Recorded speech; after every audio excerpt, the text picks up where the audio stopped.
பிரியமானவர்களே, ஆண்டவராகிய இயேசு கிறிஸ்துவின் நாமத்தினாலே உங்கள் யாவரையும் அன்போடு கூட நான் வாழ்த்துகிறேன். ஆண்டவர் கிருபையாய் நமக்கு கொடுத்த இந்த புதிய நாளுக்காக முதலாவது நாம் ஆண்டவருக்கு நன்றி சொல்லுவோம். நேற்றும் இன்றும் என்றும் மாறிட நாமம், நம்பினோரை என்றும் கைவிட நாமம். நேற்றும் இன்றும் என்றும் மாறிட நாமம், நம்பினோரை என்றும் கைவிட நாமம். இயேசுவின் நாமம் இனிதான நாமம், இணையில்லா நாமம், இன்ப நாமம். எங்கள் இயேசுவின் நாமம் இனிதான நாமம், இணையில்லா நாமம், இன்ப நாமம். இந்த நாளுக்கு அந்த ஆண்டவர் கொடுக்கிற ஒரு வார்த்தை யோவான் எழுதின சுவிசேஷம் 16வது அதிகாரம் 24வது வசனம். யோவான் 16:24. இதுவரைக்கும் நீங்கள் என் நாமத்தினாலே ஒன்றும் கேட்கவில்லை, கேளுங்கள், அப்பொழுது உங்கள் சந்தோஷம் நிறைவாயிருக்கும்படி பெற்றுக்கொள்வீர்கள். இந்த காலை வேளையில் ஆண்டவருடைய வார்த்தை சொல்லுகிறது, ஆண்டவராகிய இயேசு இந்த வார்த்தையை சொல்லுகிறார், இதுவரைக்கும் நீங்கள் என் நாமத்தினாலே ஒன்றும் கேட்கவில்லை என்று சொல்லுகிறார்.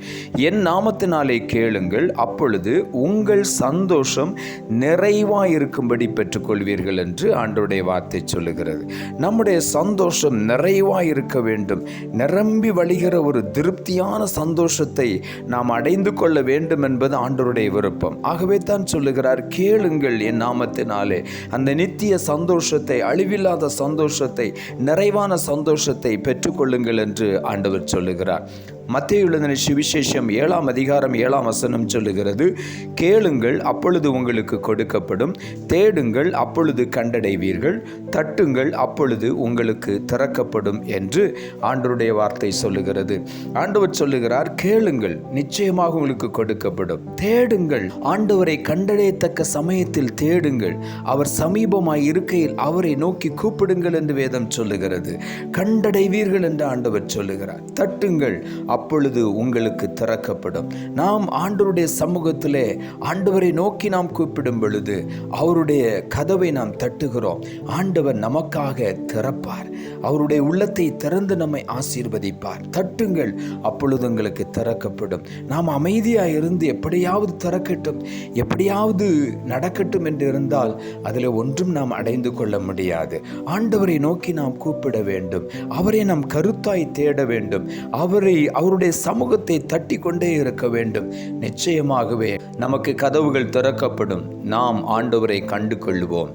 அந்த ஆசீர்வாதங்களை நாம் சுதந்திரித்துக் கொள்ளுவோம். கேட்கிற எவனும் பெற்றுக்கொள்ளுகிறான் என்று வேதம் சொல்லுகிறது. யோவான் எழுதின சுவிசேஷம் 14ஆம் அதிகாரம் 14ஆம் வசனம் சொல்லுகிறது, என் நாமத்தினாலே நீங்கள் எதை கேட்டாலும் அதை நான் செய்வேன். ஆண்டவரே சொல்லுகிறார், என் நாமத்தினாலே எதை கேட்டாலும் நான் அதை உங்களுக்கு செய்வேன் என்று. ஆகவே இந்த காலை வேளையில் ஆண்டவருடைய சமூகத்தில் வரும்பொழுது, பெற்றுக்கொள்ள போகிறேன் என்கிற விசுவாசத்தோடு வரும்பொழுது நிச்சயமாக நாம் பெற்றுக்கொள்ளுவோம். ஆண்டவர் நமக்கு கொடுப்பார். நம்முடைய விசுவாசத்தின்படி ஆண்டவர் நிச்சயமாகவே நம்முடைய வாழ்க்கையை ஆண்டவர் ஆசீர்வதிப்பார். 1 கொரிந்தியரின் புத்தகம் 13ஆம் அதிகாரம் 10ஆம் வசனம் சொல்லுகிறது, நிறைவான சந்தோஷம், நிறைவானது வரும் பொழுது குறைவானது ஒளிந்து போகும் என்று வேதம் சொல்லுகிறது. நிறைவான சந்தோஷத்தை ஆண்டவர் தரும் பொழுது நம்முடைய வாழ்க்கையில் இருக்கிற குறைவுகள், கவலைகள், துக்கங்கள், வருத்தங்கள், வேதனைகள் நம்மை விட்டு மறைந்து ஓடி போகும். தேவன் கொடுக்கிற அந்த சந்தோஷத்தை பெற்றுக்கொள்ளும் பொழுது, அந்த பரிசுத்த ஆவியினால் கிடைக்கக்கூடிய ஒரு சந்தோஷத்தை பெற்றுக்கொள்ளும் பொழுது ஆண்டவருடைய வார்த்தை சொல்லுகிறது, நிறைவான ஆவியானவர் உங்களுக்குள்ள வரும் பொழுது உங்கள் குறைவுகள் எல்லாம் ஒழிந்து போகும். சங்கீதங்களின் புத்தகம் 4ஆம் அதிகாரம் 7ஆம் வசனம் சொல்லுகிறது, அவர்களுக்கு தானியமும் திராட்சரசமும் பெருகி இருக்கிற காலத்தின் சந்தோஷத்தை பார்க்கிலும் அதிக சந்தோஷத்தை என் இருதயத்தில் தந்தீர் என்று தாவீது எழுதுகிறார். மற்ற ஜனங்களுக்கு, ஆண்டவரை தேடாத, ஆண்டவரை குறித்து ஒரு கரிசனை இல்லாத அப்படிப்பட்ட ஜனங்களுக்கு ஆண்டவர் சொல்லுகிறார், தானியமும் திராட்சரசமும் பெருகி கிடைக்கிறது, அவங்களுக்கு பெருக்கமாய் இருக்கிறது. அப்படி இருக்கிற காலத்தின் சந்தோஷத்தை பார்க்கிறோம். ஆண்டவர் இல்லாதபடி வெறும் தானியத்தையும் திராட்சரசத்தையும் உலக ஆசீர்வாதத்தையும் வைத்து சந்தோஷப்பட்டு கொண்டிருக்கிற அந்த ஜனங்களை பார்க்கிலும் அதிக சந்தோஷத்தை என் இருதயத்தில் தந்தீர் என்று சொல்லுகிறார். இருதயத்தில் சந்தோஷத்தை தருகிற தேவன். அநேகருடைய வாழ்க்கையிலே திராட்சரசம் இருக்கிறது, தானியம் இருக்கிறது, அதனால் கிடைக்கிற சந்தோஷம் இருக்கிறது.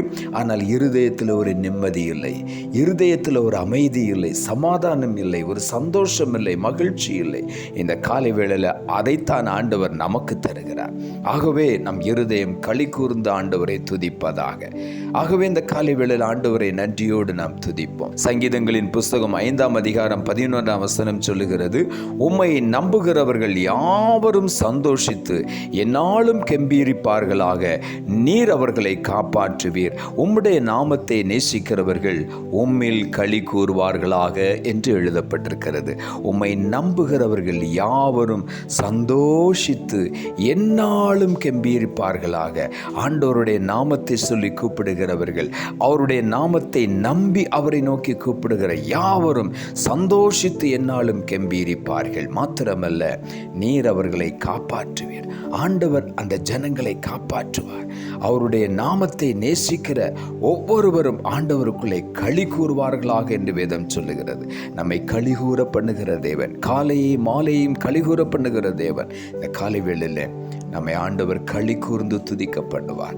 நாம் அவருடைய நாமத்தினாலே கேட்போம். அந்த நித்திய சந்தோஷத்தை, அழிவில்லாத சமாதானத்தை, அந்த அழிவில்லாத சந்தோஷத்தை இன்றைக்கு நாம் பெற்றுக்கொள்ளுவோம், நிறைவாய் பெற்றுக்கொள்ளுவோம்.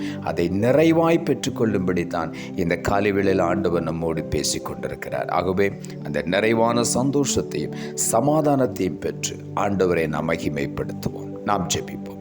அன்புள்ள ஆண்டவரை, கிருபையாய் நீர் கொடுத்த இந்த புதிய நாளுக்காய் மறுபடியும் எமக்கு நன்றி செலுத்துகிறோம். ஆண்டவர் கொடுத்த ஜீவனுள்ள வார்த்தைக்காக நன்றி. இதுவரைக்கும் நீங்கள் என் நாமத்தினாலே ஒன்றும் கேட்கவில்லை, கேளுங்கள், அப்பொழுது உங்கள் சந்தோஷம் நிறைவாயிருக்கும்படி பெற்றுக்கொள்வீர்கள் என்ற வார்த்தையை கொடுத்தீர். வசனத்தை கேட்டுக்கொண்டிருக்கிற ஒவ்வொருடைய வாழ்க்கையிலும் அந்த நிறைவான சந்தோஷத்தை பெற்று உம்மிலே களி கூற நீர் உதவி செய்யும். தாழ்த்துகிறோம். இரட்சகர் இயேசுவின் நாமத்தில் ஜெபிக்கிறோம் நல்ல பிதாவே, ஆமென்.